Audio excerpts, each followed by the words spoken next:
It was a crisp autumn morning and the sun was just beginning to rise, painting the sky in shades of orange and pink. The school bus, filled with chattering children, rolled down the quiet village road.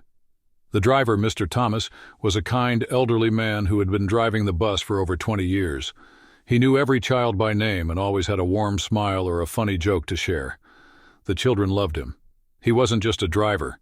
He was like a grandfather to them. That morning, as usual, he greeted each child as they boarded the bus.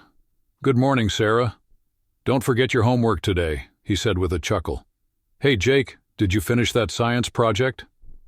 The kids laughed and waved, settling into their seats, but something felt off. Mr. Thomas seemed quieter than usual. His hands gripped the steering wheel a little tighter, and his face looked pale. No one noticed, though. The kids were too busy talking about their upcoming school play and sharing snacks. As the bus approached a steep hill, the engine sputtered. Mr. Thomas frowned. "Hang on, kids," he said softly. "We'll be there soon." But his voice sounded weak, almost like he was struggling to speak. The bus climbed the hill, and for a moment everything seemed fine. Then, suddenly, Mr. Thomas's hands slipped from the wheel. His head tilted forward, and the bus began to swerve. The children screamed. "Mr. Thomas! Mr. Thomas!" One of the older kids, Emma, shouted, rushing to the front. But it was too late. The bus veered off the road, crashing into a grassy ditch. The impact was hard, but thankfully, no one was seriously hurt. Except Mr. Thomas. He was slumped over the wheel, motionless. The children stared in shock, their cries filling the air. "What's happening?" A little boy named Sam sobbed. Emma, trembling, reached out to check Mr. Thomas's pulse. There was none. Mr. Thomas was gone. The bus was silent for a moment, except for the sound of sniffles and muffled cries. The children, still strapped in their seats, stared at Mr. Thomas's lifeless body. The reality of what had just happened began to sink in. Emma, the oldest on the bus at 14, wiped her tears and took a deep breath. She knew she had to be brave for the others. "Everyone stay calm," she said, her voice shaking but firm. "We need to get help." The younger children clung to each other, their faces pale with fear. A first grader named Lily started crying loudly. "I want my mommy," she wailed. The sound of her cries made the others even more anxious. Emma quickly unbuckled her seatbelt and moved to the front of the bus. She gently shook Mr. Thomas, hoping against hope that he would wake up, but he didn't move. Her heart sank. She turned to the other kids. "Does anyone have a phone?" she asked. A boy named Ryan, who was in 6th grade, pulled out his phone with trembling hands. I have one," he stammered. "But there's no signal here." Emma's stomach dropped. They were in the middle of nowhere, on a quiet road surrounded by fields and trees. No houses, no cars, no help in sight. The bus had crashed into a ditch and the front wheels were stuck in the mud. They couldn't drive out even if they wanted to. The children began to panic. "What are we going to do?" someone asked. "Are we going to be stuck here forever?" another voice cried. Emma tried to think. She remembered Mr. Thomas always carried a walkie-talkie for emergencies. She searched the dashboard and found it, but when she tried to use it, there was only static. "Hello, can anyone hear me?" she called into the device. No response. The sun was rising higher, but the bus felt colder than ever. The children huddled together, trying to comfort each other. Emma knew they couldn't just sit there and wait. They had to do something. "Listen," she said, standing up. "We need to stay together and find help. Ryan, you're the second oldest. You stay here with the little ones. I'll go look for someone who can help us." The kids nodded, though their faces were filled with fear. Emma grabbed her backpack and stepped off the bus, her heart pounding. She had no idea what she would find, but she knew she had to try. As she walked down the empty road, she couldn't shake the image of Mr. Thomas's kind face. He had always been there for them, and now he was gone. Tears streamed down her cheeks, but she kept walking. She had to be strong, for everyone. Emma walked down the quiet road, her footsteps crunching on the gravel. The field stretched out on either side, empty and silent. She kept glancing back at the bus, which grew smaller and smaller in the distance. The children were still inside, waiting for her to return with help.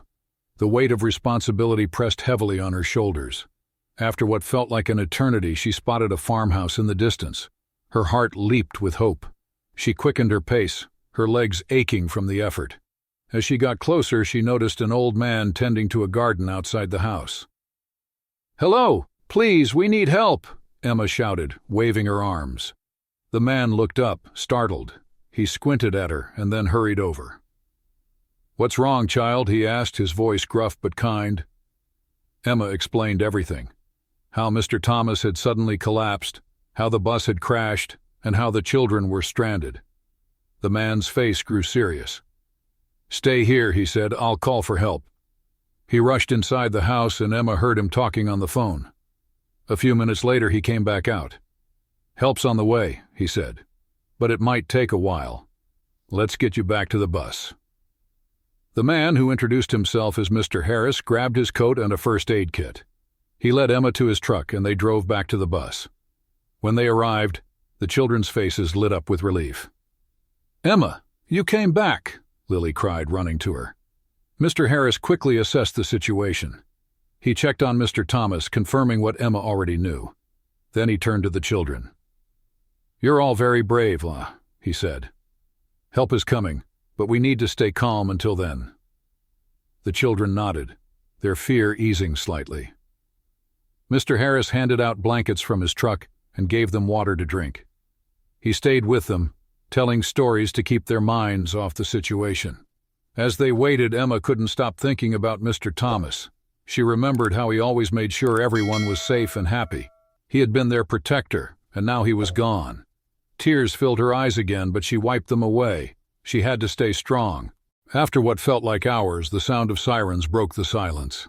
A police car, an ambulance, and a fire truck came speeding down the road, their lights flashing brightly. The children watched in awe as the vehicles pulled up near the bus.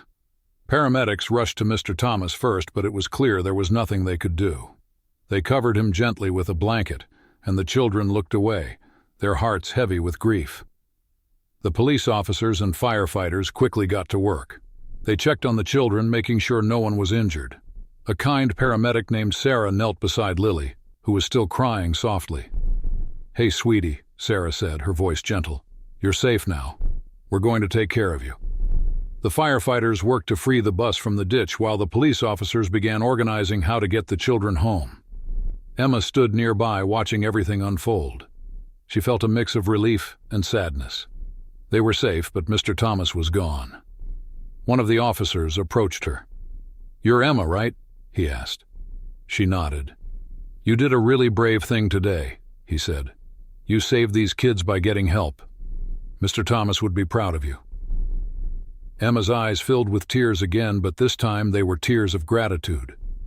She had done what she could, and now it was time to let the adults take over. The children were loaded into the police cars and ambulances to be taken back to the village. Emma rode with Mr. Harris, who had stayed to help until the very end. As they drove away, she looked back at the bus one last time. It sat there, silent and still, a reminder of the tragedy that had unfolded. When Emma and the other children arrived back in the village, they were met with a crowd of worried parents, teachers, and neighbors. The news had spread quickly, and everyone had gathered at the school, anxiously waiting for their children to return.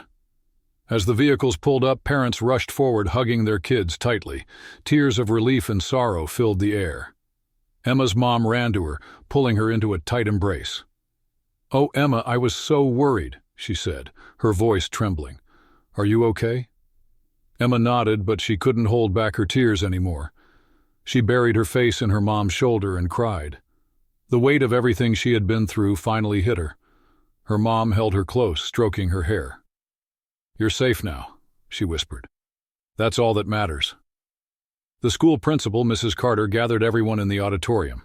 She stood at the front, her face pale but composed. "Today, we have experienced a great loss," she began, her voice shaking slightly. "Mr. Thomas was not just our bus driver. He was a friend, a mentor, and a part of our school family. His kindness and dedication will never be forgotten." The room was silent except for the sound of sniffles and quiet sobs. Mrs. Carter continued, "We will honor his memory in the days to come. For now, let's focus on supporting each other and the children who showed incredible bravery today." Emma sat with her mom listening to the principal's words. She thought about Mr. Thomas and how much he had meant to everyone. She remembered his smile, his jokes, and the way he always made sure everyone was safe. He had been a hero in his own way, and now he was gone. As the meeting ended, the parents and children slowly left the auditorium, still in shock. Emma stayed behind for a moment, looking at the empty stage. She felt a hand on her shoulder and turned to see Ryan, the boy who had lent her his phone earlier. "Hey," he said quietly. "You did a really good thing today. Mr. Thomas would be proud of you." Emma smiled faintly. "Thanks, Ryan. I wish he was still here." Ryan nodded. "Me too, but we'll get through this. Together." In the days that followed, the village came together to honor Mr. Thomas. The school held a memorial service, and the entire community attended. The auditorium was filled with flowers, photos, and handwritten notes from the children. Each note shared a memory of Mr. Thomas, how he had made them laugh, how he had always been there for them, and how much he would be missed. Emma stood at the front of the room, holding a small piece of paper. She had written a letter to Mr. Thomas, and with Mrs. Carter's encouragement, she agreed to read it aloud. Her hands trembled as she began to speak. "Dear Mr. Thomas," she started, her voice soft but clear. "You were more than just our bus driver. You were our friend. You always made sure we were safe and happy, even on the rainiest days. I'll never forget your smile or the way you made us laugh. You were like a grandfather to all of us, and we'll always remember you. Thank you for everything. We love you." By the time she finished, there wasn't a dry eye in the room. The children hugged each other, and the adults wiped away tears. Mr. Thomas's family, who had come from out of town, thanked everyone for their kindness and support. They shared stories of his life, painting a picture of a man who had always put others first. After the service, the school announced that they would dedicate a bench in Mr. Thomas's memory.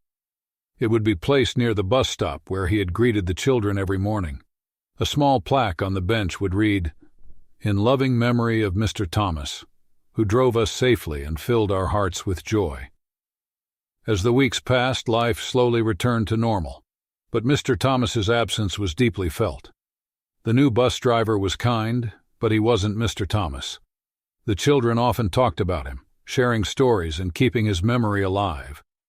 One afternoon, Emma sat on the bench dedicated to Mr. Thomas, watching the sun set over the hills. She thought about everything that had happened and how much she had grown since that tragic day. She missed Mr. Thomas terribly, but she knew he would want them to be happy and to keep moving forward. As she stood to leave, she placed a small bouquet of wildflowers on the bench. "Thank you, Mr. Thomas," she whispered. "We'll never forget you."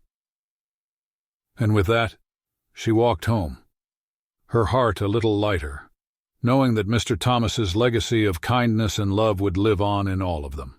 Subscribe and press the bell icon so that you never miss the amazing video.